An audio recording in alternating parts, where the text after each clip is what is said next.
Kalau Israel satu lawan Mesir, lawan Iran, lawan Turki, selesai Israel. Mereka bisa bertahan dan kuat, itu bukan karena mereka punya fasilitas, punya senjata, punya uang sendiri, tapi mereka di backup tanpa batas, unlimited oleh kekuatan-kekuatan besar dunia, Amerika dan Eropa. Maka mereka, para ibu-ibu di Gaza ini, mereka yakin dan percaya menghadapi kekuatan besar, menghadapi musuh-musuh yang besar, yang punya sumber daya, kekuatan yang tidak terbatas, maka itu memerlukan pengorbanan yang besar. Untuk apa mereka berkorban? Untuk satu tujuan yang mulia, yang suci, yaitu untuk membela dan mempertahankan kiblat pertama umat Islam dan tempat Isra Mi'rajnya baginda Rasulullah Muhammad sallallahu alaihi wasallam. Itu kalau nggak ada serangan 7 Oktober tahun 2023, maka Zionis akan memulai proses penghancuran area Masjidil Aqsa untuk dibangun kembali kuil Solomon Temple yang mereka yakini berdiri di atas tanah. Kalau tidak ada serangan 7 Oktober 2023, maka di tanggal 14 Oktober 2023, menurut dokumen rahasia yang valid, negara besar Arab Muslim di Timur Tengah sudah berencana untuk menandatangani normalisasi politik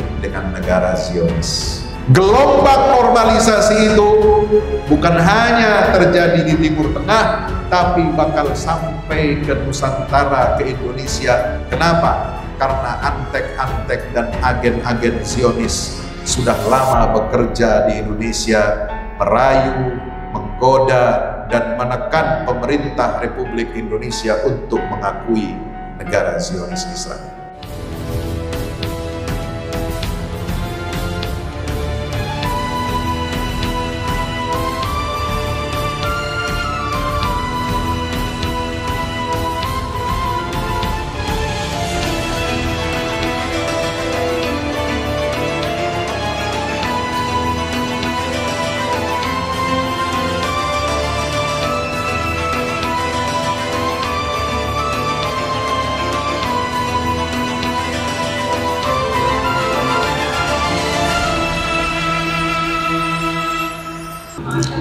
Bismillahirrahmanirrahim. Raditu billahi rabba wa bil islami dina wa bi Muhammadin nabiyya wa rasula. Subhanaka la ilma lana illa ma 'allamtana innaka antal alimul hakim.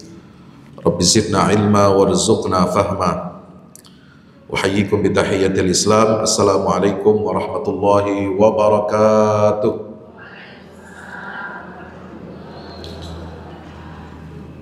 Alhamdulillahi wa kafa, wassalatu wassalamu ala rasulihil mustafa wa ala alihi wa ashabihi ahli sidqi wal wafa, la hawla wa la quwwata illa billah, amma ba'du. Hadirin hadirat, terutama jamaah kaum ibu, majlis taklim duha Masjid Al-Falah yang insya Allah semuanya dirahmati Allah Subhanahu wa Ta'ala, amin ya Rabbal Alamin. Yang besar tak disebutkan gelarnya, yang kecil tak disebutkan namanya. Kita semua status kita yang paling tinggi dan mulia adalah sebagai hamba Allah Subhanahu wa Ta'ala. Mudah-mudahan semua yang hadir di tempat ini senantiasa mendapatkan berkah dan ridha Allah Subhanahu wa Ta'ala, keluarganya keluarga yang sakinah mawaddah warahmah, kemudian anak cucu anak mantunya mudah-mudahan menjadi orang-orang yang saleh dan salihah, alim dan alimah, mujahid dan mujahidah fi sabilillah, dan mudah-mudahan kita semua yang hadir di majlis ini mendapatkan ilmu yang bermanfaat dunia wal akhirah. Ala hadhihi niyyah wa kulli niyatin salihah. Al-Fatihah. A'udzu billahi minasyaitonir rajim. Bismillahirrahmanirrahim. Alhamdulillahi rabbil alamin. Ar-Rahmanir Rahim, Maliki Yaumiddin, Iyyaka na'budu wa iyyaka nasta'in, ihdinas siratal mustaqim, siratal ladzina an'amta 'alaihim ghairil maghdubi 'alaihim waladdallin. Amin ya rabbal alamin. Kenapa kalau kita berdoa, setelah berdoa baca Al-Fatihah? Halo, Assalamualaikum. Itu perintah dari Nabi. Ya, Nabi bilang kalau seorang hamba membaca surat Al-Fatihah itu sama dia dengan bermohon, berdoa kepada Allah. Kita sedang berdialog dengan Allah. Wali abdi ma sa'al, dan untuk hambaku apa yang dia minta. Artinya doa kan cukup amin saja Pak Ustadz. Iya betul, boleh pakai amin aja. Tapi kalau mau ditambah setelah selesai walhamdulillahi rabbil alamin, tambah baca surat Al-Fatihah, itu akan menambah kekuatan agar doa kita diijabah oleh Allah Subhanahu wa ta'ala. Hadirin masyarakat muslimin dirahmati Allah Ta'ala, saya senang pagi hari ini dapat bersilaturahim, bertatap muka dengan jamaah Cipayung, jamaah Masjid Al-Falah. Ya, ini pertama kali saya dapat mengisi di tempat yang luar biasa penuh berkah ini, dan di hadapan ibu-ibu semua, mak-mak, sebagai ras terkuat di atas muka bumi. Mak-mak ini punya power. Jangankan yang suaminya PNS, suaminya direktur, suaminya menteri, gubernur, presiden, sampai ustadz bisa dimarahin sama bininya. Paling kuat udah, Masya Allah. Ya, mudah-mudahan kita doakan ibu-ibu semua mendapatkan kekuatan, keistiqomahan, mendapatkan keberkahan, hadir di majelis ilmu, taman-taman surganya Allah Subhanahu wa ta'ala. Dan mudah-mudahan dari majelis-majelis taklim kaum ibu inilah lahir pemimpin-pemimpin Islam, lahir ulama-ulama, lahir cendekiawan-cendekiawan, lahir perwira-perwira TNI, Polri, hakim, jaksa, semua profesi yang baik, yang lurus, yang takut kepada Allah Subhanahu wa ta'ala, menjaga nilai-nilai Islam dan menjaga imannya sampai akhir hayatnya, sehingga bangsa ini mendapatkan berkah dari Allah, baldatun tayyibatun wa rabbun ghafur. Kenapa? Karena kita iri. Ibu-ibu patut iri. Iri yang dibolehkan oleh Nabi SAW cuma dua.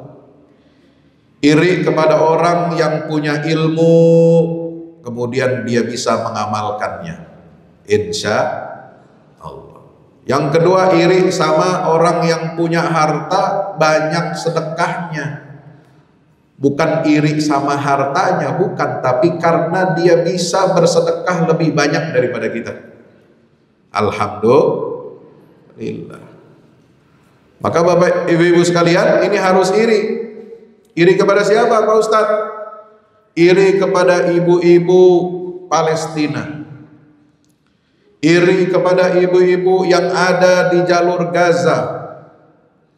Satu ibu, seorang dokter rumah sakit, ketika dia sedang bertugas di rumah sakit, menyelamatkan nyawa, menyelamatkan korban luka-luka, pada saat dia bertugas rumahnya dirudal oleh Zionis, 9 anaknya meninggal dunia.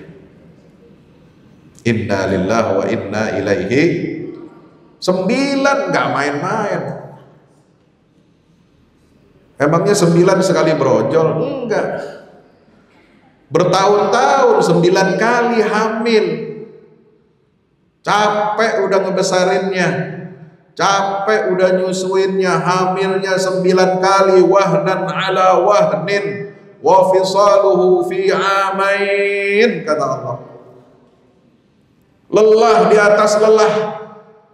Nggak ada kelelahan suami seberat apapun capek lelahnya suami bekerja banting tulang, peras keringat, tidak bisa menyamai seujung kuku rasa sakitnya ibu yang hamil. Betul?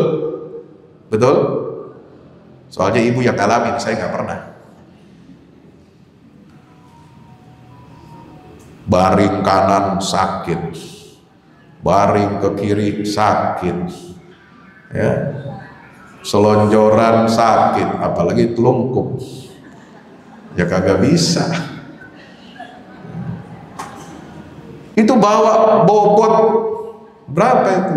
Bayinya mungkin paling berat 3 kilo, tapi yang dibawa di perut bukan cuma 3 kilo. Semua fasilitas supaya anak yang di dalam kandungan itu bisa hidup, airnya, makanannya, nutrisinya, darahnya, semua dibawa satu kantong. Subhanallah. 9 anak hilang, diambil oleh Allah dalam satu waktu. Tapi ibu ini luar biasa. Dia serahkan semuanya kepada Allah. Dia hanya berdoa kepada Allah agar Allah jadikan semua anggota keluarganya sebagai syuhada. Syuhada yang mati syahid karena dibunuh oleh musuh. Satu syahid bisa memberikan syafaat untuk 70 anggota keluarganya. Amin. Ya Rabbal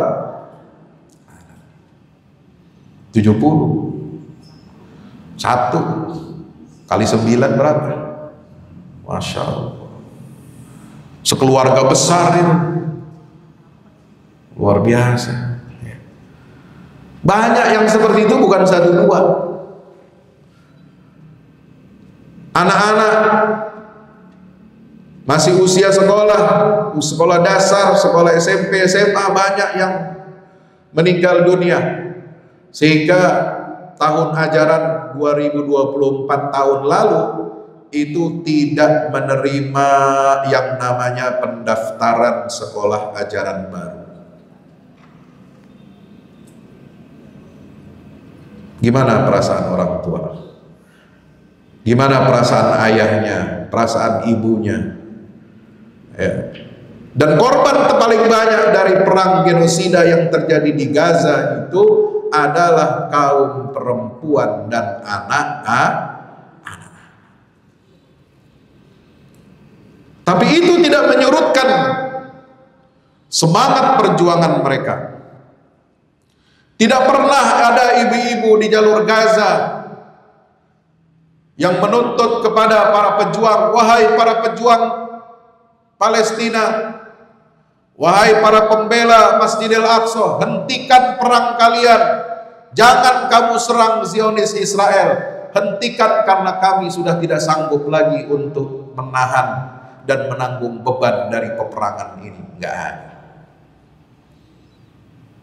Tidak ada satu keluarga yang menjadi korban dalam perang Zionis melawan para pejuang kita di garis depan di Palestina. Tidak ada mereka mencela, tidak ada mereka menuntut, tidak ada mereka merasa berat dalam menghadapi ujian-ujian dari Allah Subhanahu wa Ta'ala. Ilmu yang mereka dapatkan, ngaji mereka, hadir di majelis taklim, langsung dipraktekkan di medan pertempuran. Iri apa enggak, saudara? Iri apa enggak? Belum tentu loh kita orang Indonesia diuji kayak mereka itu bisa seperti itu. Betul. Kita baru krisis hilang minyak aja udah ribut. Gas melon ya, hilang, ribut gaduh, baru ujian kecil. Harga tempe naik, ngomel. Ini bukan lagi soal tempe, bukan lagi soal gas, bukan lagi soal minyak sayur. Yang terjadi di Gaza ini kehancuran yang tidak terbayangkan. Dan mereka sudah dilatih, sudah dipersiapkan untuk menghadapi skenario terburuk. Kenapa? Karena mereka beriman dan percaya dengan kitabullah Al-Quranul untuk menghadapi musuh besar, menghadapi kekuatan-kekuatan besar, kekuatan adidaya. Karena Israel itu bukan berdiri sendiri, ibu-ibu. Kalau Israel satu, lawan Mesir, lawan Iran, lawan Turki, selesai Israel. Mereka bisa bertahan dan kuat, itu bukan karena mereka punya fasilitas, punya senjata, punya uang sendiri, tapi mereka di backup tanpa batas, unlimited oleh kekuatan-kekuatan besar dunia, Amerika dan Eropa.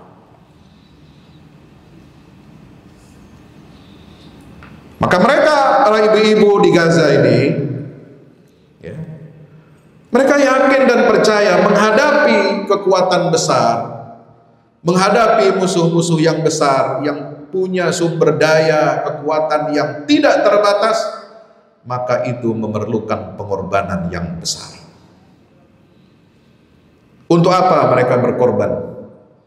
Untuk satu tujuan yang mulia, yang suci, yaitu untuk membela dan mempertahankan kiblat pertama umat Islam dan tempat Isra Mi'rajnya baginda Rasulullah Muhammad sallallahu alaihi wasallam.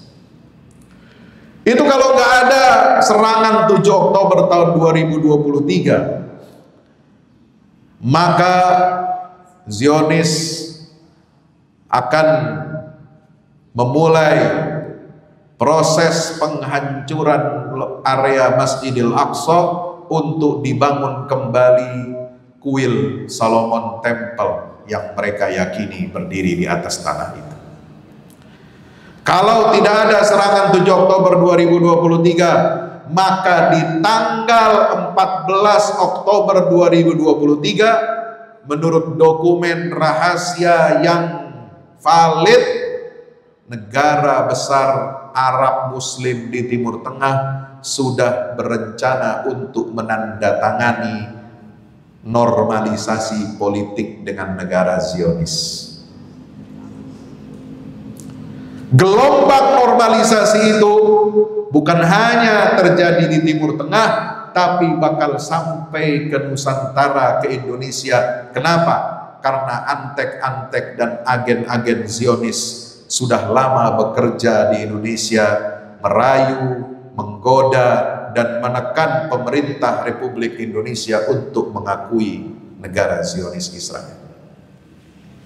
Jadi tinggal soal waktu saja. Maka serangan 7 Oktober itu adalah serangan yang sangat luar biasa. Ini yang disebut dengan tindakan preemptive strike. Serangan untuk tujuan pencegahan strategis. Agar apa? Agar dunia internasional kembali melihat persoalan inti Palestina itu adalah penjajahan dan pendudukan negara kolonial yang bernama Israel. Agar kembali dunia melihat bagaimana kezaliman, kejahatan terhadap kemanusiaan itu berlangsung di depan mata masyarakat internasional. Agar umat Islam yang ada di seluruh dunia sadar bahwa proyek normalisasi dengan Zionis Israel itu hanya sebagai kedok dan stempel pembenaran kita untuk mengakui kedaulatan negara itu dengan cara merampas tanah Palestina dan Masjidil Aqsa. Maka itu Bapak Ibu dirahmati Allah, satu hal yang saya sangat banggakan dari rakyat Palestina ini adalah peran ibu-ibu. Luar biasa. Mereka didik anak-anaknya itu untuk jadi pejuang. Mereka tegar mendampingi suami-suami mereka untuk menjadi pejuang-pejuang tangguh. Mereka siap berkorban anaknya, suaminya, untuk apa?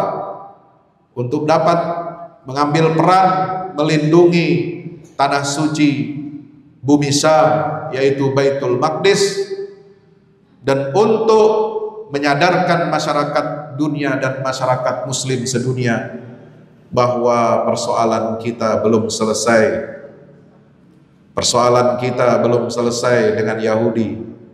Tugas berat umat Islam ini hadir itu untuk mengubah dunia ke arah yang lebih baik. Hadir untuk menghilangkan, menghancurkan kezaliman, menghilangkan penjajahan, dan menghadirkan kedamaian serta keadilan bagi seluruh umat manusia.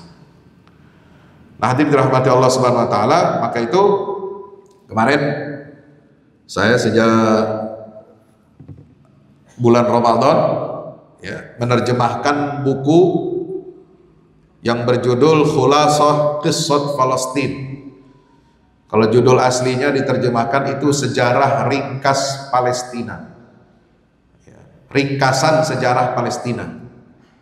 Nah, kemudian saya ubah judulnya biar lebih menggugah semangat perjuangan menjadi kronik perlawanan Palestina.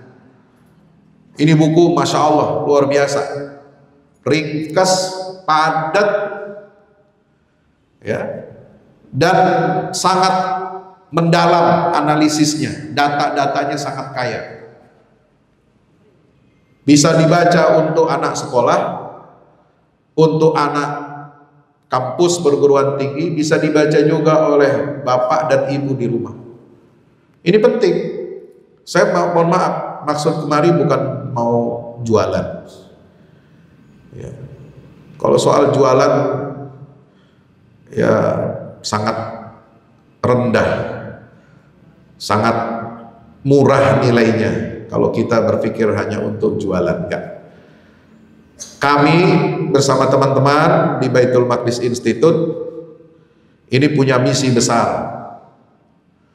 Bagaimana kita membebaskan Baitul Maqdis dan Masjidil Aqsa itu dengan ilmu yang benar. Ilmu pengetahuan yang benar harus memimpin pembebasan Masjidil Aqsa. Ilmu yang benar harus berangkat dari wahyu Al-Quranul Karim, dari sunnah Nabi kita Muhammad SAW. Ilmu yang benar adalah ketika kita menguasai sejarah. Kenapa Palestina bisa dijajah oleh Israel? Itu sejarah yang tidak mudah. Itu panjang, dimulai dari tahun 1917.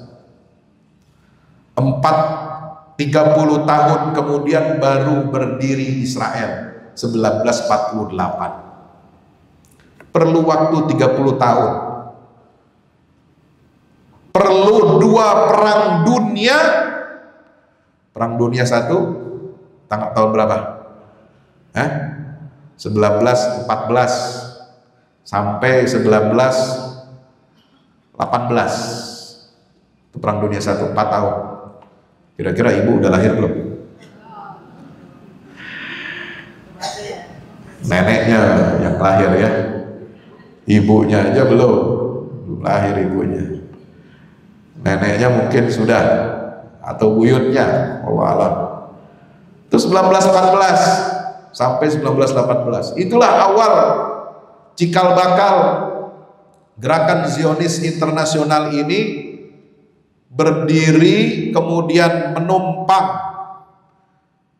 backing yang namanya kekuatan kolonial Inggris yang menang Perang Dunia ke-1, sehingga pada tanggal berapa? 9 Desember 1917 itu Inggris 18 Inggris masuk ke Palestina menduduki wilayah Palestina yang sebelumnya berada di bawah kekuasaan Daulah Utsmaniyah atau Kesultanan Ottoman, kehalifahan Islam yang berpusat di mana? Di Konstantinopel atau Istanbul, Turki yang ada sekarang. Udah pernah Bapak Ibu main ke Istanbul? Belum? Ada yang udah? Alhamdulillah. Itu luar biasa, ya. Dinubuatkan oleh baginda Rasul SAW, la tuftahanna al-Qustantiniyatu fala ni'mal amiru amiruha wa la ni'mal jaisu dzalikal jais. Kota Konstantinopel sebagai pusat ibu kota kekristenan Romawi Timur akan ditaklukkan oleh kalian. Maka sebaik-baik pemimpin yang memimpin penaklukan itu adalah sebaik-baik pemimpin, dan sebaik-baik tentara adalah tentara yang ikut membebaskan menaklukkan Konstantinopel. Nah, kekuatan Islam yang berpusat di Konstantinopel inilah atau Istanbul inilah yang menjaga Baitul Maqdis, Masjidil Aqsa selama ratusan tahun. Sejak tahun 1517 sampai 1917. Mulai dari 1517 sampai ya 1917, berapa abad? 16, 17, 18, 19, 4 abad, 400 tahun tepat. Jadi kita harus tahu sejarah. Makanya Al-Quran isinya itu kebanyakan tentang sejarah. Sejarah penciptaan alam semesta, sejarah penciptaan Nabi Adam, sejarah Nabi Nuh bersama kaumnya, sejarah Nabi Hud, sejarah Nabi Saleh, sejarah Nabi Shu'aib, sejarah Nabi Lut, sejarah Nabi Ibrahim bersama kaumnya, terus Ishak, Yakub, Yusuf, sampai Nabi kita Muhammad sallallahu alaihi wasallam. Bahkan surat yang paling kita hafal, surat apa? Surat apa? Al-Fatihah. Itu isinya tentang sejarah. Ya, ketika kita berdoa, iyyaka na'budu wa iyyaka nasta'in, ihdinas siratal mustaqim. Ya Allah, tunjuki kami ke jalan-Mu yang lurus. Jalan yang lurus itu jalan apaan? Jalan yang ditempuh oleh orang-orang yang telah Engkau berikan nikmat. Siratal ladzina an'amta 'alaihim ghairil maghdubi 'alaihim waladdallin. Bukan jalan orang-orang yang telah dimurkai dan bukan jalan orang-orang yang tersesat. Siapa jalan orang-orang yang telah Engkau berikan nikmat? Itulah sejarah para nabi dan rasul, sejarahnya orang-orang soleh di masa dahulu. Selain sejarah 25 nabi dan rasul, ada sejarah siapa lagi? Ada Luqmanul Hakim, ya. Ada Ashabul Uhdud, ada Ashabul Kahfi, ada Ashabul Qaryah, ada Ashab Yasin. Yasin itu kan surat Yasin itu apal ya? Ya. Idja'al mursalun qalu, ya kan? Ada 3 orang yang diutus oleh Allah Subhanahu wa taala itu. Ya. Kemudian ada Ashabul Aikah, ada Dzulqarnain, ada siapa? Ada Nabi siapa yang dialog dengan Musa alaihissalam? Ya. Nabi Khidir. Banyak. Ya. Itu jalan orang-orang yang telah Allah karuniakan nikmat, itu sejarah. Bagaimana kita harus mengambil ibrah dari perjalanan hidup mereka untuk membentuk karakter manusia-manusia yang baik, para pembangun peradaban yang baik, yang untuk bisa kita menjadi orang tua yang baik, ibu yang baik, bapak yang baik, jadi anak yang baik. Kita semua mengambil inspirasi dari mana? Dari kisah-kisah Al-Qur'an. Makanya ada satu buku baru saya tulis baru selesai kemarin, lagi dicetak. Judulnya Petunjuk Manusia Pilihan. Ini inspirasi dari ayat 90 surat Al-An'am. Ulaikal ladzina hadallah fabihudahu muqtadih qul la as'alukum alaihi ajra in huwa illa dzikra lil alamin. Apa artinya? Mereka itulah para nabi-nabi, rasul-rasul, orang-orang soleh terdahulu. Mereka telah mendapatkan hidayah, petunjuk dari Allah. Maka mereka orang yang mendapatkan petunjuk Allah itu, dia membawa petunjuk Allah itu untuk disebarkan kepada seluruh manusia. Alhamdulillah. Fabihudahu muqtadih. Maka dengan petunjuk mereka itulah, wahai Muhammad sallallahu alaihi wasallam, Allahumma shalli wa sallim wa barik alaihi. Maka dengan petunjuk mereka itulah, contohlah, teladani kehidupan mereka itu, wahai Muhammad SAW. Ya. Maka itu kita sebagai umatnya harus meneladani. Nah, itulah pentingnya sejarah. Tapi sejarah bukan hanya bercerita tentang orang-orang baik. Sejarah dalam Al-Quran juga berkisah tentang orang-orang jahat. Yaitu siapa? Ghairil maghdubi alaihim waladdallin. Mereka yang berbuat jahat, mereka yang berbuat makar terhadap Allah Azza wa Jalla, mereka yang menyimpangkan jalan Allah, mereka yang menyesatkan manusia dari jalan Allah, yaitu jalannya orang-orang yang dimurkai oleh Allah. Siapa mereka? Yahudi, Bani Israel, waladdallin, dan bukan jalan orang yang tersesat, yaitu kata Nabi SAW adalah umat Nasrani. Itu sejarah. Jadi kita baca surah Al-Fatihah itu, kita sedang membuka wawasan sejarah kita. Maka orang Islam harus paham, harus tahu sejarah. Sejarah agama, sejarah politik dunia. Ya. Kenapa? Agama Islam ini, mohon maaf ya, jangan disalahpahami oleh kita umatnya. Seolah-olah Islam ini hanya agama ritual, Islam ini hanya mengajarkan zikir, Islam hanya mengajarkan sholat. Enggak. Islam itu mengajarkan kepada kita semua hal, dari yang paling kecil sampai yang paling besar. Al-Quran isinya bukan tentang perintah aqimus shalah wa atuz zakah saja. Dirikan sholat, tunaikan zakat. Al-Quran isinya bukan kutiba alaikumus syiyam saja, telah diwajibkan kepada kamu berpuasa di bulan Ramadan. Al-Quran bukan hanya isinya wa atimul hajja wal umrata lillah, sempurnakanlah ibadah haji dan umrahmu karena Allah. Tapi Al-Quran juga isinya menggambarkan tentang geopolitik internasional. Ada satu ayat turun kepada Nabi SAW di periode Mekah, ya, ketika Nabi sedang diintimidasi, dikuyok-kuyok. Tahu dikuyok-kuyok? Apa tuh? Bahasa Jawa ya. Kalau orang Betawi bilang apa? Ya, dijejekin, ya, gitu.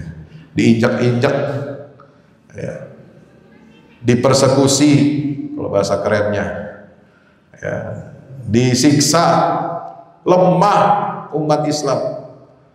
Ketika itu 5 tahun sebelum Nabi hijrah ke Madinah, turun ayat dari surah Ar-Rum. Surat apa? Ar-Rum. Ar-Rum itu artinya apa? Bangsa Romawi.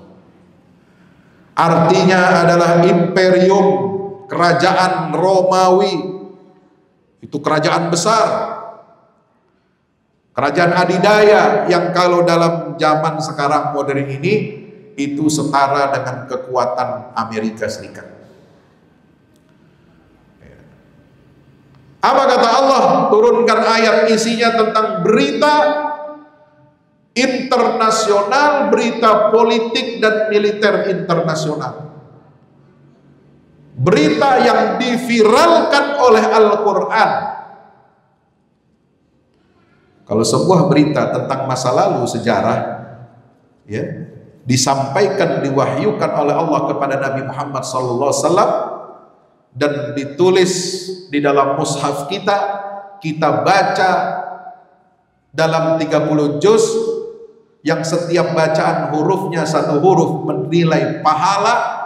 Berapa pahalanya? 10. Alif lam mim. Alif satu huruf, lam satu huruf, mim satu huruf, kata Nabi SAW. Satu huruf bi asyri amthaliha, dia akan mendapatkan 10 pahala kebaikan. Tapi apa satu huruf ini? Ayat itu kemudian hanya berbicara tentang sholat, tentang zakat, puasa, dan haji? Ternyata bukan.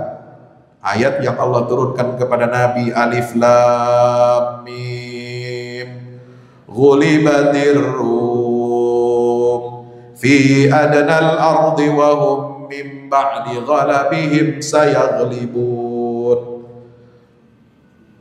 Apa artinya Alif Lam Mim? Hanya Allah yang mengetahui maknanya. Ghulibatir Rum, kerajaan Romawi telah dikalahkan oleh Persia.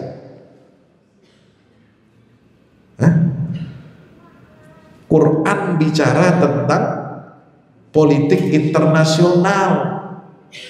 Artinya apa? Islam ini harus bergaul, masuk ke dalam percaturan politik internasional.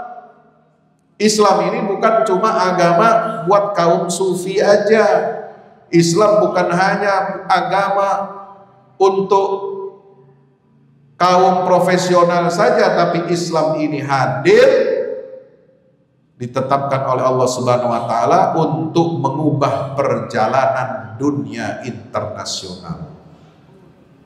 Ya. Sehingga umat Islam ini nggak boleh ketinggalan dari bangsa. Fungsi ibadah Islam itu harus punya apa? Strategi global internasional. Untuk apa? Memimpin peradaban dunia dan melahirkan peradaban yang paling baik. Itu adalah harus dimulai dari apa? Dari peran keluarga. Karena para pembebas Baitul Maqdis, syarat utamanya setelah mereka memiliki iman yang kuat kepada kitab suci wahyu Al-Quranul Karim, yang kedua mereka harus mendapatkan pendidikan yang baik di dalam keluarganya. Itulah profil keluarga-keluarga pembebas Baitul Maqdis. Generasi sahabat sudah membuktikan, ya, pada saat Umar bin Khattab menerima kunci Yerusalem, gerbang Yerusalem diserahkan oleh Uskup Soporinus, Uskup Agung Yerusalem di masa itu. Ya, Umar datang bela-belain, datang ke sana. Padahal bisa diterima oleh panglima perang kaum muslimin, itu Abu Ubaidah Ibnul Jarrah. Tapi Umar datang sendiri. Dia ingin menerima kunci itu. Kenapa? Karena ingat wasiatnya Nabi kita Muhammad sallallahu alaihi wasallam dalam peristiwa Isra dan Mi'raj. Nabi SAW memimpin sholat 2 rakaat di Masjidil Aqsa, makmumnya adalah 124.000 Nabi dan Rasul. Maka Umar bin Khattab terharu, menangis ketika menerima kunci Baitul Maqdis, dan beliau punya tanggung jawab besar untuk merekonstruksi, untuk mengembalikan kejayaan Baitul Maqdis. Dan itu syaratnya harus dikuasai oleh umat Islam. Ini nggak bisa terjadi kalau tidak ada keluarga-keluarga yang hebat, dan ibu-ibu itu adalah kunci penting di dalam keluarga para pembebas Baitul Maqdis. Ya, maka itu saya mengajak ibu-ibu semuanya, ya, jagain anak-anak kita, didik anak kita dengan baik, agar mereka mencintai Masjidil Aqsa, agar mereka memahami perjuangan pembebasan Masjidil Aqsa. Kenapa? Karena misi besar kita, perjuangan kita seumur hidup di akhir zaman ini adalah proyek pembebasan Masjidil Aqsa. Insya Allah, karena kita sudah ada di akhir zaman. Orang di akhir zaman itu tantangannya itu menghadapi kekuatan Yahudi. Itu tantangannya, sudah sunnatullah. Ya, maka itu kita harus perkuat keluarga, perkuat iman Islam kita. Jangan sampai kita terseret arus fitnahnya Dajjal. Maka jangan lupa setiap minggu kita baca surat Al-Kahfi, supaya apa? Terjaga, terlindungi dari fitnah Dajjal. Fitnah Dajjal itu satu, fitnah dalam agama. Yang kedua, fitnah harta. Yang ketiga, fitnah kekuasaan. Yang keempat, fitnah ilmu. Itulah kisah-kisah yang ada di dalam surah Al-Kahfi. Dan satu lagi, jangan lupa baca surat Al-Isra. Saya punya program setiap malam ya online itu membaca tilawah dan tadabbur surat Al-Isra. Ini diinisiasi oleh komunitas Salahuddin Indonesia, ya, Saladin Community. Kenapa? Nabi itu punya sunnah yang dilupakan oleh umat Islam. Kalau sunnah puasa Senin Kemis, alhamdulillah udah. Sunnah sholat duha udah. Sunnah apa lagi? Tahajud udah. Ya, tapi ada satu sunnah yang kita lupa. Sunnah baca surat Al-Kahfi, alhamdulillah hari Jumat udah. Tapi satu sunnah yang sering kita lupa ada dalam hadis riwayat Ibnu Majah dari Ummul Mukminin Aisyah radhiyallahu anha. Beliau berkata, Rasulullah SAW tidak tidur setiap malam sebelum membaca surat Al-Isra. Surat keberapa? 17 di awal juz 15. Siap baca? Siap mulai dari nanti malam? Insya Allah, pelan-pelan. Kalau nggak bisa khatam satu surat nanti malam, ya bacalah minimal 1 lembar.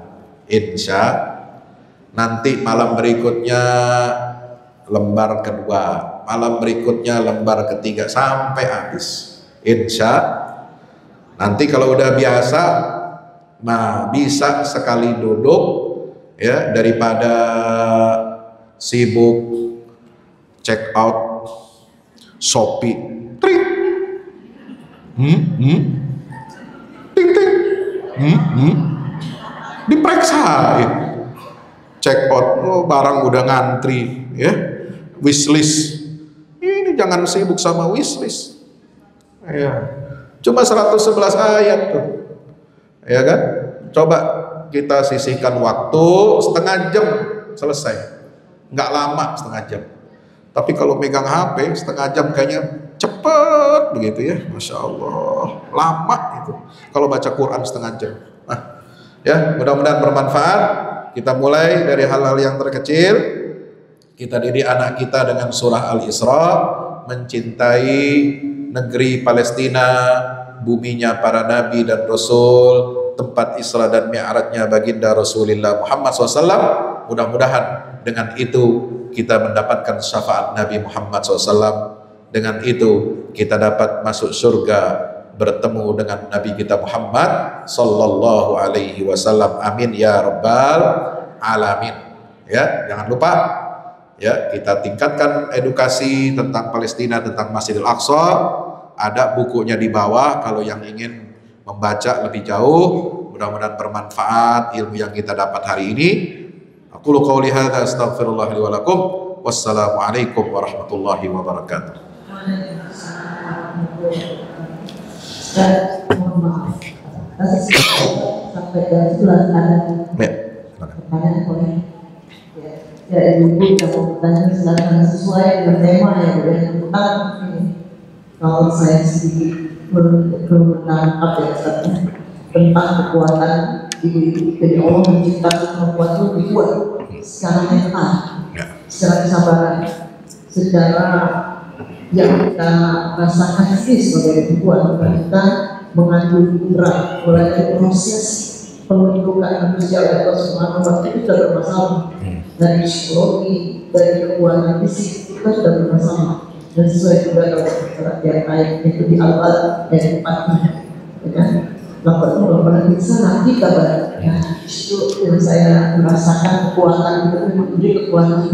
Tapi saat ini, kalau saya salah menilai, saya merasakan sendiri yang bisa dengan media sosial ini, pertama dari yang dari situ awalnya sehingga umat Indonesia, Islam Indonesia sangat-sangat terbuat dan sangat terlena, sehingga untuk mendidik anak untuk menjadi keluarga yang sangat itu bersama. Dari sisi makan, kenapa Presiden dari mengambil alih untuk bahkan gratis gizi? Harusnya kita bisa mengatur itu, tapi kenapa kalau tidak? Nah, berarti kita ambil hikmahnya bahwa kita saat ini benar-benar tidak berkualitas cara pendidikan untuk bermental yang kuat, apalagi itu bicara politik. Karena sekarang paling saya dengar banget jangan suka ngomong politik deh, nggak penting. Padahal penting buat saya berpolitik, tanpa politik kita nggak bisa maju. Kira-kira pendapat saya itu gimana Ustaz? Sehingga saya tidak Ustaz kurang bisa berjalan. Sekali lagi ada anak saya naik, apalagi lihat anak-anak yang mulai kejang-kejang, padahal buat saya benar-benar nangis. Belum saya juga ini 5 anak itu langsung dilempar kepalanya ya Allah benar-benar kira-kira gimana untuk menunjukkan hal ini secara berpikir positif dan dengan kekuatan sebagai takdir dan sebagai kekuatan. Masya Allah. Iya, memang tantangan kita ini adalah mendidik anak. Memang pekerjaan paling berat bagi seorang ayah dan ibu itu adalah mendidik anak. Ya, karena anak itu amanah, titipan dari Allah. Ya, titipan dari Allah ini kita berharapnya aja ya pengen dapat punya anak. Setelah punya anak, nah, kadang-kadang orang tua lupa sama amanah yang Allah titipkan. Kadang-kadang tidak sedikit orang tua yang menyia-nyiakan amanah itu. Ya, mendidik anak ya sekedarnya, yang diperhatikan hanya perkembangan fisiknya, cuma dikasih makan, cuma dikasih minum, cuma dikasih fasilitas dunia, tapi abai ya terkait dengan hak anak untuk mendapatkan pendidikan tauhid, pendidikan seutuhnya. Nah ini, jadi makanya penting kita keluarga ini memiliki ketahanan. Ya, resiliensi kata istilahnya ya. Ketahanan dalam keluarga itu harus dimulai dari apa? Edukasi, pendidikan. Calon ibu, calon ayah mestinya dididik sebelum dia berumah tangga, berkeluarga. Ya, kalau sekolah formal ada jurusan. Mau jadi insinyur ada sekolahnya. Mau jadi lawyer, hakim, jaksa ada sekolahnya. Ya, mau jadi apa saja profesi itu ada jurusannya. Tapi untuk jadi orang tua nggak ada kita belajar jurusan khusus orang tua. Ya, ada nggak belajar? Ibu-ibu nikah kawin sama suaminya, ya nggak pernah ada belajar prodi rumah tangga. Nggak ada kuliah jurusan membangun keluarga sakinah mawaddah warohmah, ya kan? Ini kurangnya kita itu. Makanya kualitas anak-anak kita ya karena tidak dilandasi oleh pendidikan yang benar orang tuanya, jadi banyak yang kacau mendidik anak. Nah ini, jadi tapi insya Allah kalau kita mengikuti kajian-kajian ilmu, majelis taklim ya, nah itu kita mendapatkan cara mendidik anak yang benar sesuai dengan ajaran agama. Insya Allah ya.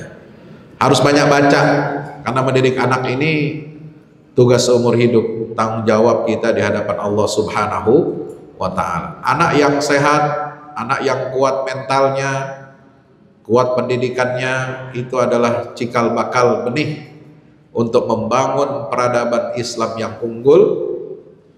Ya, kalau dulu pemimpin-pemimpin kita kalau ditanya apa misinya berkeluarga, berumah tangga, ya, itu Salahuddin Al-Ayyubi ketika dia menikah nyari jodoh, ya, itu enggak sembarangan. Ya, bapaknya Salahuddin namanya Najmuddin Ayyub. Kalau Salahuddin namanya Yusuf bin Ayyub. Bapaknya Salahuddin Al-Ayyubi itu namanya Najmuddin Ayyub. Pak Ayyub ini sebelum menikah, ya, lama dia nggak menikah. Kenapa? Milih. Bukan milih-milih calon istri yang cantik, yang paling kaya, yang paling macam-macam, enggak. Tapi belum ada yang cocok. Kenapa? Karena calon istri yang ditawarkan ke beliau itu ketika ngobrol ditanya ta'aruf, orientasinya dunia. Sementara dia Najmuddin Ayyub ini ketika ditanya sama gurunya, sama syekhnya, emang yang kamu cari itu tipe perempuan kayak apa? Apa jawaban Najmuddin Ayyub?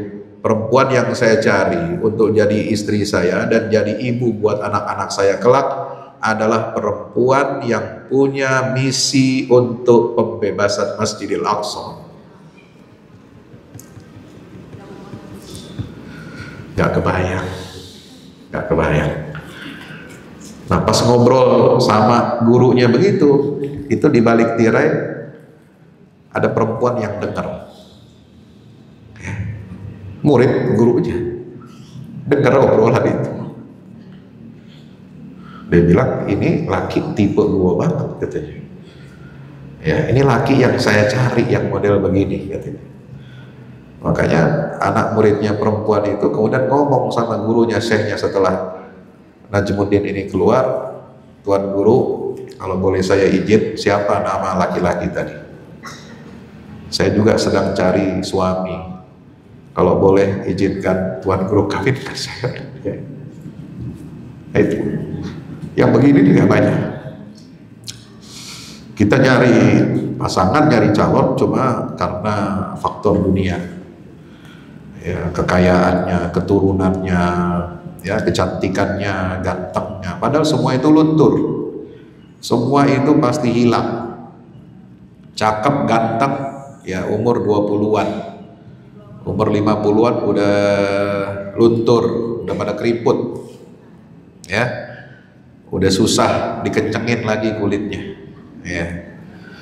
Ya, dulu umur 20 tahun ketemu suami pakai wangi-wangi parfum yang terbaik, sekarang ketemu suami istri pakai bau balsem, minyak gosok, Masya Allah, ya, semua itu hilang, ya, nggak ada bekasnya kalau kita cari patokan dunia, ya. Tapi kalau kita hidup ini punya misi, punya visi besar. Kalau semua orang punya visi seperti itu, luar biasa. Ya. Umar bin Khattab ketika ditanya, ya, ketika pulang dari sebuah peperangan, ketika melewati rumah besar istana, Umar bin Khattab ditanya, wahai Amirul Mukminin, kalau kamu punya rumah seperti ini, rumah besar, apa yang kau inginkan? Ya, apa yang kau inginkan dari rumah ini? Sahabat ketika ditanya seperti itu, yang lain bilang, saya ingin kalau saya punya rumah sebesar itu, ya, isinya dipenuhi dengan dinar dan dirham, kemudian kami infakkan di jalan Allah. Itu kata sahabat. Nah, itu sahabat Nabi itu visinya begitu. punya rumah gede, isinya duit semua, tapi diinfakkan di jalan Allah, boro-boro sama kita. Ya, kita punya duit banyak, disimpan di dalam bunker. Caranya lagi ilegal. Nah, itu. Nauzubillah, summa nauzubillah min dzalik. Tapi kalau Umar ditanya, ya, kalau saya punya rumah sebesar itu, ya, saya tidak ingin harta banyak di dalam rumah itu, tapi rumah itu aku ingin dipenuhi oleh pemuda-pemuda hebat seperti Abu Ubaidah ibn Jarrah. Abu Ubaidah itu pahlawan yang membebaskan Baitul Maqdis, panglima perang yang menggantikan Khalid ibn Walid. Abu Ubaidah ini orang yang sangat zuhud, alim, wara, bertakwa kepada Allah. Disebut oleh Nabi SAW aminu hadhil ummah, orang kepercayaannya umat Rasulullah SAW. Umat yang paling jujur itu adalah Abu Ubaidah ibn Jarrah. Umar bilang, kalau saya punya rumah sebesar ini, saya ingin itu rumah dipenuhi oleh pemuda-pemuda yang kualitasnya seperti Abu Ubaidah. Itu artinya apa? Pendidikan karakter. Pendidikan sebuah bangsa, negara itu ditentukan oleh apa? Pendidikan anak-anak muda yang berkualitas, yang kuat imannya, akidahnya, insya Allah. Demikian Allah. Terima kasih. Pendidikan Yesus. Baik, kita ada pertanyaan. Bismillahirrahmanirrahim. Assalamualaikum warahmatullahi wabarakatuh. Di sini saya bertanya Ustaz. Kemarin saya di kontes sama cucu Pak Ustaz. Kebetulan anak saya kan masuk pesantren. Tamat SMP ya Ustaz, pagi untuk meningkat SMA. Sholat zuhur kebetulan itu saya di sholat rumah asal saya. Sehabis sholat berjamaah, biasanya kan kalau di masjid boleh bersama-sama, Pak Ustaz. Nanti saya di kontes sama ibu saya yang mengatakan, nenek tidak disunahkan bersalam-salam Rasulullah sholat habis sholat tidak bersalam-salam, jadi tidak usah salam-salaman nenek yang tidak diundang yang ikuti Rasulullah. Saya bilang, tidak diundang. Kok jadi begini? Ngaji aktif, ngaji sunnah apa? Ini nenek ngaji ke sholat apa? Saya nenek ngaji ke sholat apa sana? Kenapa dia ngajar sama? Sekian Assalamualaikum warahmatullahi. Ya, terima kasih. Ini terkait dengan masalah pendidikan juga ya, pendidikan. Jadi intinya apa yang disampaikan oleh anak ibu, cucu, ya, itu nggak salah. Baik yang berpendapat setiap selesai sholat itu tidak perlu ada bermusafahah, berjabat tangan, salaman, atau yang menyatakan ya biasanya kita bersalaman, ya itu semua tidak ada yang salah, ya artinya bisa dibenarkan. Jadi pendapat itu kan bermacam-macam, ya. Kita ketika mengakhiri sholat saja itu kan ada salam, diakhiri dengan salam. Salam itu apa? Kedamaian. Assalamualaikum warahmatullah, assalamualaikum warahmatullah. Menengok kiri dan kanan. Itu aja udah simbol bahwa sholat itu bukan hanya perjumpaan atau hubungan kita dengan secara personal dengan Allah, hablum minallah, tapi juga ada hablun minan nasnya. Ada nengok ke kiri, ada nengok ke kanan, kita mengucapkan salam, menebarkan kedamaian. Ya. Nah, mungkin kalau praktek yang ada bersalam-salaman setelah selesai sholat fardu, setelah zikir, nah itu ingin menegaskan dimensi itu. Dimensi musafahah adalah bagian dari salam yang kita ucapkan ketika kita mengakhiri sholat kita. Ada makna filosofisnya. Itu bukan cuma sekedar salam-salaman, mestinya lebih dari itu. Nanya kondisi saudara-saudara yang sholat di masjid itu. Nabi itu biasanya bukan sekedar salaman, bukan. Memang Nabi tidak ada prakteknya beliau itu bersalam-salaman gitu ya. Tapi Nabi itu melakukan hal yang lebih dari bersalam-salaman. Apa? Nanya, kemana si fulan? Kenapa dia nggak ke masjid? Apakah sakit? Kalau sakit, ayo kita tengokin sekarang. Nah gitu. Sekarang kira-kira ada nggak yang begitu? Hah? Nanya, jamaah di absen. Jamaah di absen. Nabi kenal semua itu sama yang satu masjid itu kalau sholat berjamaah. Kalau ada yang nggak kenal, ada yang nggak masuk jamaah, ditanya kenapa sih fulan? Ada kesibukan apa? Ada urusan apa? Ada hajat atau dia sakit? Kalau sakit aja kita jenguk. Ya. Kalau nggak sakit, nggak kenapa-napa, ada uzur apa? Barangkali kita bisa bantu. Begitu. Ya. Jadi lebih dari sekedar salaman itu. Jadi maksudnya begini, kita itu harus punya kepedulian ya. Kepedulian kepada jamaah. Makanya masjid itu yang bagus ada database jamaah. Ada database jamaah, didata jamaah kita yang sholat di masjid ini. Jadi bukan hanya sekedar numpang, singgah, ya, transit. Nah, kalau jamaah yang transit mungkin bisa berganti-ganti. Tapi jamaah yang tetap nih di sekitar komplek kita, di sekitar lingkungan kita, didata jamaah. Nah, kita kalah sama non-Islam, nonis ya. Kalau di gereja itu semua ada datanya jamaah itu. Ya, pendeta itu kan dia mendata jamaah. Kenapa? Karena itu terkait dengan struktur. Jadi mereka ibadah di gereja itu bukan hanya sekedar ritual biasa, tapi itu mereka punya pemetaan kekuatan sosial ekonomi jamaahnya. Sehingga untuk mobilisasi dalam pemilu dan politik sampai begitu ada instruksinya, ada arahannya, milih siapa. Itu gereja begitu, jangan dikira kagak ada. Cuma dia kagak ngomong-ngomong aja.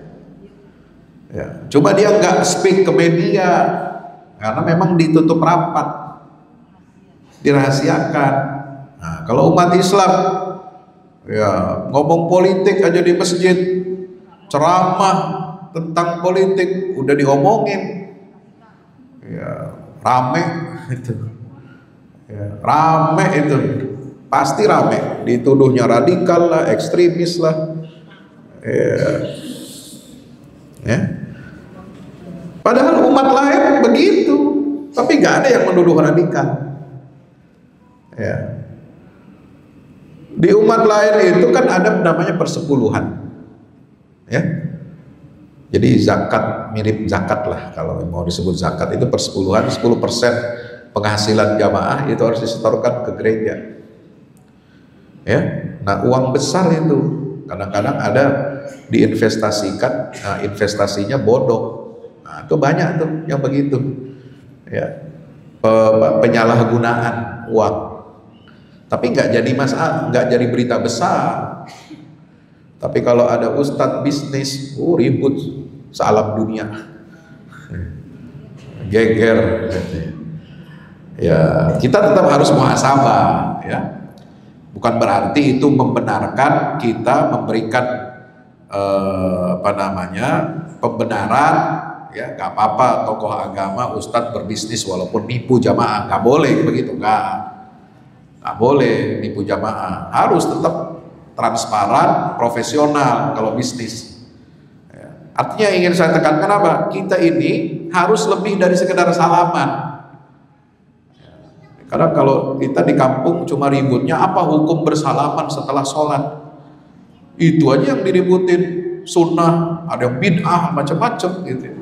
Tapi nggak sampai kepada inti masalah bahwa di masjid itu bukan hanya soal bersalaman, tapi kita harus menjalin persaudaraan, kita harus punya kepedulian, jamaah ada datanya, kalau ada yang meninggal, ada yang sakit kita tengokin, ada dana urunan buat dana sosial jamaah itu. Anaknya perlu biaya masuk sekolah, bapaknya di PHK, itu harus dibantu itu sama masjid. Harusnya begitu, cuma kan prakteknya enggak. Ya. Masjid harus kuat, lembaga zakatnya, amil zakatnya harus kuat dalam apa? Menjalankan lini usaha masjid. Ada namanya BUMM, Badan Usaha Milik Masjid. Ya. Punya apa itu? Punya toko, punya usaha air mineral misalnya, isi ulang air bersih gitu. Itu perlu. Jadi masjid itu apa? Mandiri. Masjid itu kasnya banyak, tapi kasnya banyak bukan disimpan. Kasnya banyak. Masjid, ukuran masjid yang sukses bukan mengumumkan setiap Jumat kasnya ada ratusan juta. Tapi justru setiap pengumuman hari Jumat disebut pemasukannya ratusan juta, tapi saldonya nol. Bukan diapa-apain, tapi dipakai untuk mensejahterakan umat. Nggak boleh ada umat yang kelaparan di sekitar masjid, nggak boleh ada umat yang sakit di sekitar masjid, nggak boleh ada umat yang nggak bisa sekolah di sekitar masjid. Semua harus didanai gotong royong bersama-sama oleh jamaah gitu. Nah, kita harus berpikir lebih maju, Bu. Kasih paham cucunya begitu. Jangan ribut debat soal hukum sunnah apa bid'ah salaman. Saya paling gak suka bahas begituan soalnya. Gak ada habisnya kalau masalah sunnah bid'ah ya itu mah masing-masing aja. Ente berpendapat bid'ah silahkan, ente berpendapat boleh silahkan. Kalau saya mah tengah-tengah aja ya. Kalau saya disalamin sama jamaah ya saya salamin. Masa orang salaman sama saya gak mau salaman? Itu namanya nggak menjalin ukhuwah. Tapi saya sendiri tidak memulai salaman, paham? Gitu aja selesai, nggak usah ribut ya. Itu. Demikian, wallahu alam. Saya baru tanya. Ya, silakan. Ini pengalaman pribadi Anda mengenai kalau kita langsung kan dari rombongan pesan jangan stop langsung jalan. Nah, tiba di masjid, setelah mengenal mungkin pencinta asal atau asal, apa? Jangan lama-lama ya, ketika perjalanan. Kami nggak ngerti kenapa itu waktu asal. Tapi mau bertanya waktu itu nggak sempat nggak? Saya mau bertanya kepada Bapak, apa ada hubungannya? Kita sudah dengar tiba-tiba diserang dan lagi sholat. Apakah itu ada sama saya tapi sebenarnya aman-aman aja ya. Tapi itu ya tidak seperti sekarang. Jadi itu yang pesannya pemimpin nanti rombongan. Kalau jalan tidak boleh setor-setor, cepet-cepet. Sudah kalau sholat kasar dari masjid, cepet-cepet juga. Jadi maksudnya apa itu? Kalau tadi diserang juga atau gimana? Ya, pemandunya mungkin orang asli sana ya. Ya mungkin dia punya informasi, mungkin ya, saya wallahu alam. Mungkin dia punya informasi atau dapat notis. Kan komplek Masjidil Aqsa itu kan secara de facto itu kan di bawah penjajahan mereka. Hanya ada koordinasi keamanan dengan pihak pengelola masjid yang mana wakafnya itu dikelola oleh Kementerian Wakaf Palestina dan otoritas wakaf kerajaan Yordania. Itu status quo-nya Masjidil Aqsa itu begitu. Nah, mungkin si pemandu wisata itu punya dapat notis ya, diberitahu oleh otoritas keamanan Israel supaya area ini segera dikosongkan, atau tidak boleh ada banyak lama-lama turis Muslim ya untuk beribadah di situ. Mungkin seperti itu. Kalau pengalaman saya tahun 2018 dulu bawa jamaah umroh plus Al-Aqsa itu, kita di sana agak bebas. Ya, bebasnya mulai dari mana? Mulai dari waktu asar sampai isya. Jadi waktunya lapang. Jadi kita bisa explore, bisa sholat 3 kali, 4 kali di situ kan. Asar dapat, maghrib dapat, isya dapat 3 kali. Nah itu. Jadi bisa waktunya memang kalau bisa begitu luang. Ambil dari asar sampai isya. Jadi kita bisa ke Masjid Burak, kita bisa ke Masjid Qubatus Sokhra, kita bisa ke Masjid Marwani, kita bisa ke tempat mihrabnya Siti Maryam, ya begitu, bisa explore gitu. Nah itu harus pemandunya yang benar-benar tahu, ya jangan-jangan ya dia pemandu ini mungkin juga dia nggak tahu sejarah tentang Masjidil Aqsa. Ya, nggak semua pemandu wisata, kalau memang untung-untungan ya pemandu wisata itu kadang ada yang dia ngerti tentang sejarah Masjidil Aqsa, ada yang sekedar ya gitu-gitu aja. Ya, dia memperlakukan sama antara turis asing non muslim dengan turis kita yang beragama Islam. Padahal bagi kita umat Islam kan datang ke sana bukan cuma sekedar lihat.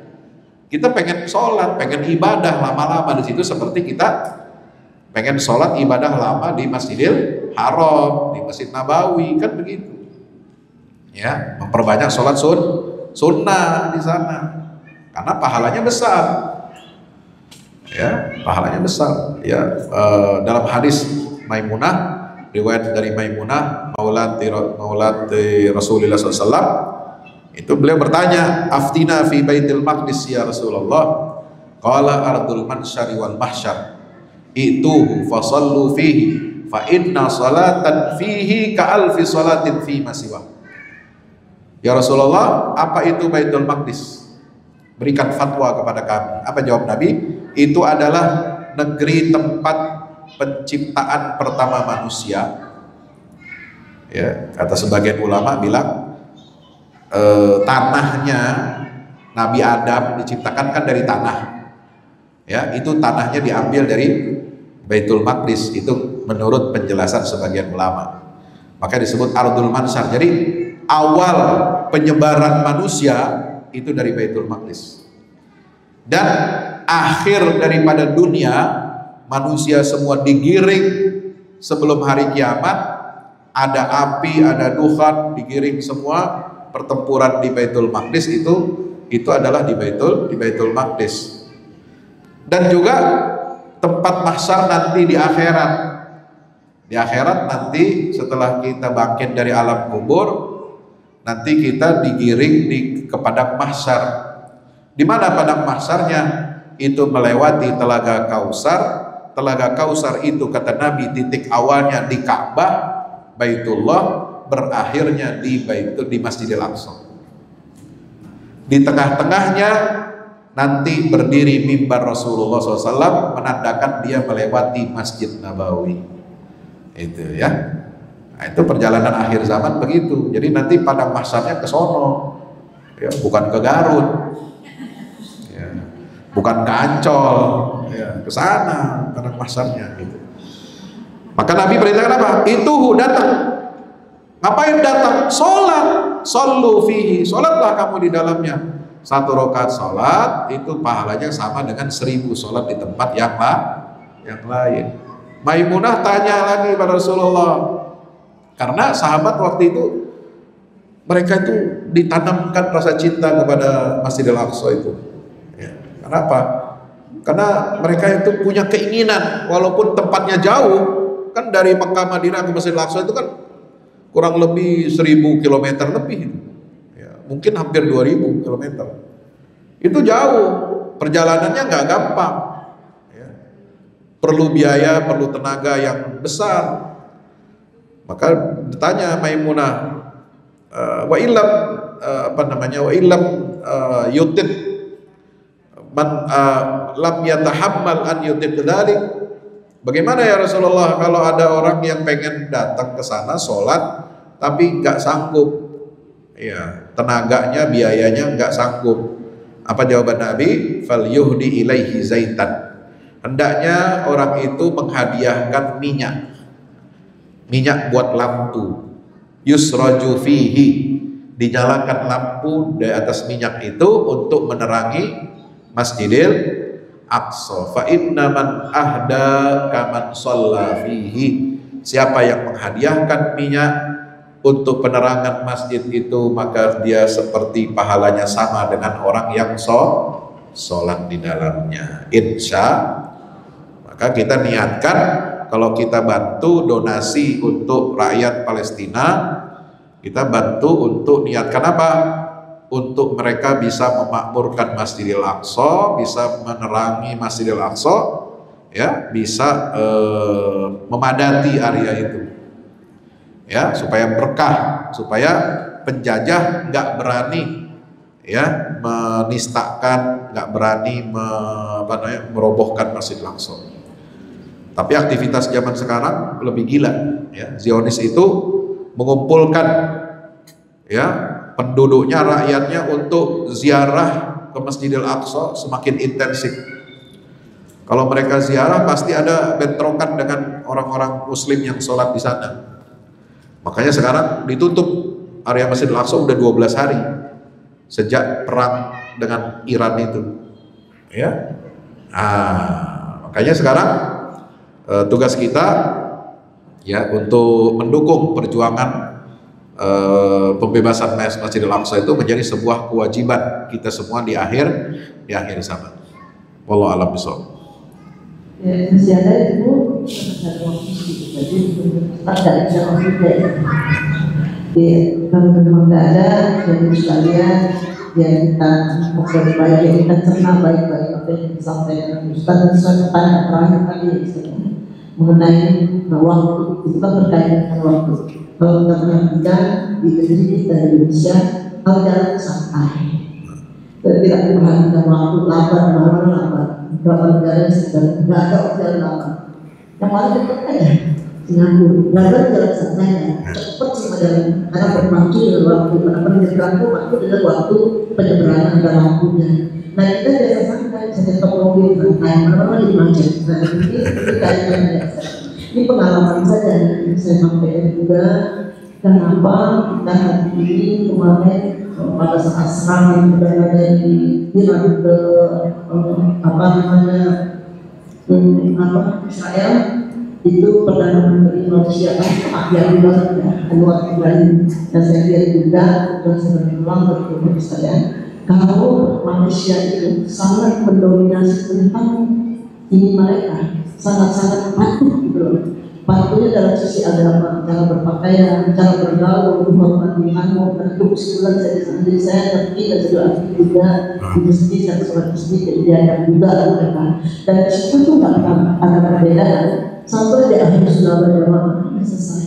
Jadi gak ada kesalahan, tidak ada ribut gitu. Jadi sesaat itu, mereka kita kan ngalami. Ya itu tidak ada masalah berpakaian itu. Dari sisi berpakaian juga sangat Islam itu dia karena di dalam ini tidak ada yang ngomong keluar masjid itu sini pelanggan aja tidak sisi waktu dan kita belajar dari waktu ya Bu ya, kita nantinya jam 9 pagi datangnya dari jam 9 lewat, jam 9 duduk di sini, dapat sholat tahiyat ke masjid, dapat interaksi, tanya apa kabar, ya. Saya tambahkan ini, saya kira saya sebagai pembawa acara juga menyampaikan ini penting juga untuk kemajuan kita, untuk kemaslahatan kita, untuk negeri Indonesia yang sudah bangun karena bangkit lambat atau cepat tidak akan kena efek pernah. Ini kita dari akhir zaman ya sebenarnya. Jadi saya merasakan kalau kerjaan itu tidak selesai. Dan Amerika sudah mengklaim bahwa rencana senjata siap, dia nggak akui. Jadi kita berusaha dulu, politik kita tahu perkembangan itu karena berkaitan dengan hadis Rasulullah, akhir zaman itu akan semuanya masalah. Jadi saya sebagai pendengar Ustaz, sebagai jemaah juga sangat tertarik banget untuk baca buku yang saya sudah pesan satu, dan mudah membaca kita bertambah ilmu, bertambah kasih sayang, bertambah dekat antar sama jamaah masjid bersama teman-teman. Saya kira itu dari dapat saya sebagai pengacara yang menerima ilmu dari kita. Terima kasih banyak semua penyampaian hari ini. Semoga yang dari salam bangsa ini adalah berdoa untuk saudara-saudara muslim, emak-emak di Palestina terutama. Amin. Semua kita emak-emak di Indonesia, semuanya mendoakan saudara-saudara kita sama posisi kita melahirkan dan juga pendidikan. Saya kira itu Ustaz, tidak ada pertanyaan, saya mohon ditutup dengan doa. Dari saya cukup sekian, mohon maaf segala-galanya, segala kekurangan atas segala yang tidak berkenan. Sama-sama maafkan dari saya, dari Bapak Daerah Hukum. Assalamualaikum warahmatullahi wabarakatuh. Waalaikumsalam warahmatullahi wabarakatuh. Mari kita baca istighfar.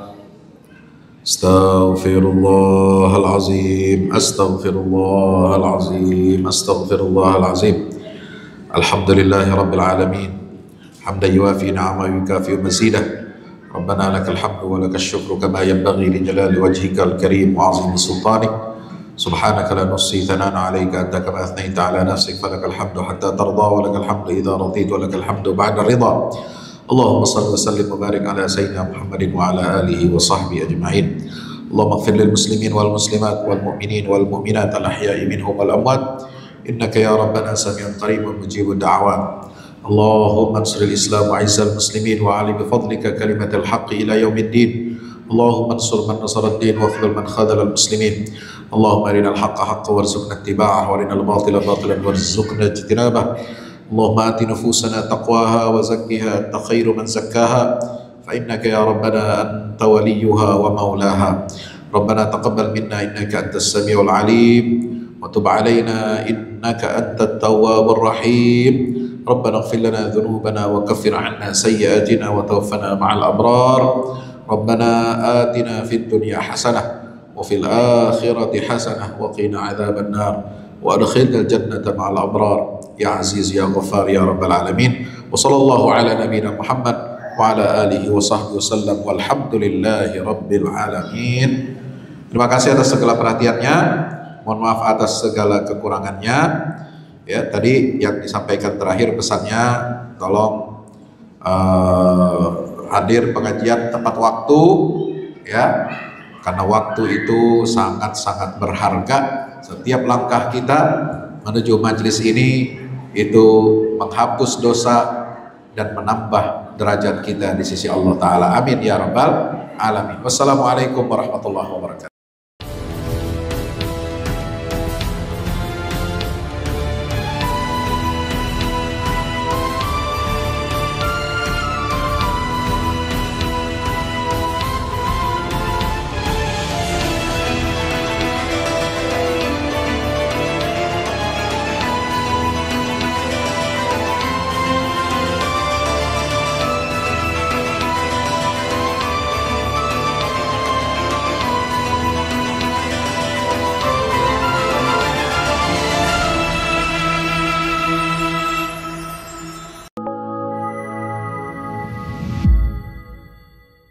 Yang terbaru dari Ustadz Fahmi Salim, buku Runtuhkan Zionis Rebut Baitul Maqdis, buku yang siap membuka cakrawala pikiran dan batin sahabat, sudah bisa dipesan sekarang juga.